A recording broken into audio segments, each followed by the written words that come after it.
Hello guys, আসসালামু আলাইকুম। Welcome back to my channel Umaiya's blog. আজকে আমি চলে এসেছি আপনাদের জন্য নতুন একটি ভিডিও নিয়ে। সো আজকে আমি চলে এসেছি আপনাদের জন্য পিঠা, শীতের পিঠা নিয়ে একটা ভিডিও নিয়ে। সো এই যে এখানে আমার নানু বানাচ্ছে হচ্ছে দুধ চিতই পিঠা। সো এটা অনেকে ভিজানো পিঠা নামেও চিনে। সো ফার্স্টে হচ্ছে আমার নানু পানির মধ্যে গুড়টাকে গলিয়ে নিচ্ছে আর এটা হচ্ছে চিতই পিঠার ব্যাটারটা।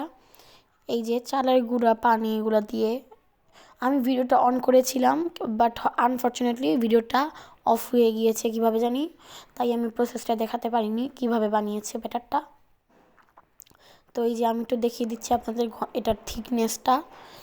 তারপরেই তো গুড়টা গলে গিয়েছে পানির মধ্যে। তারপর আমার নানু এটাকে একটু ঘন করে নিয়েছে, এই পানি আর গুড়ের মিশ্রণটাকে।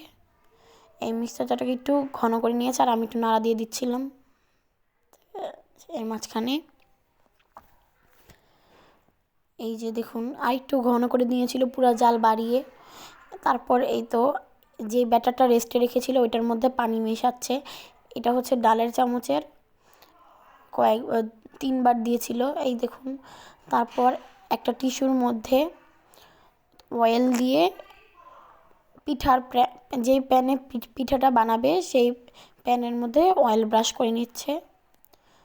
তারপর দিয়ে দিবে, এই তো দিয়ে দিল অল্প অল্প করে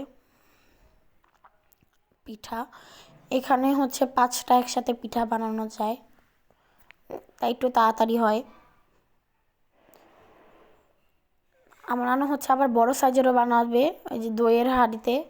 এই দেখুন, যেটা দেশে বেশিরভাগ সময় গ্রামে বানিয়ে থাকে, এইটা গোল দইয়ের হাঁড়িতে। তারপরে যে সবগুলা ওই গুড় আর পানির মিশ্রণের মধ্যে শিরার মধ্যে দিয়ে দিল, সবগুলো পিঠা ভিজিয়ে রাখবে।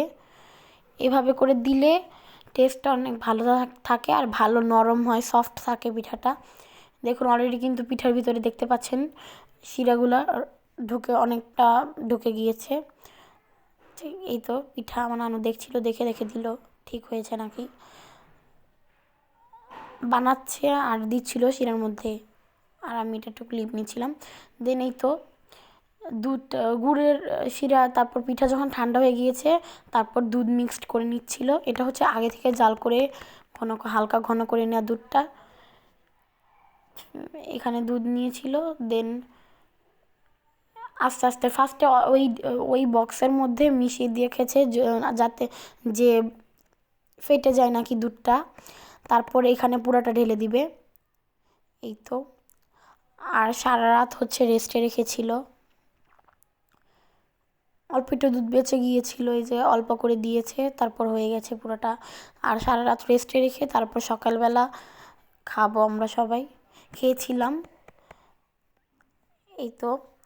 আর আমি জাস্ট শেয়ার করলাম। আর আমার ভিডিওটা যদি ভালো লেগে থাকে অবশ্যই লাইক, কমেন্ট, শেয়ার এবং সাবস্ক্রাইব করে দিবেন। Thanks for watching, bye bye.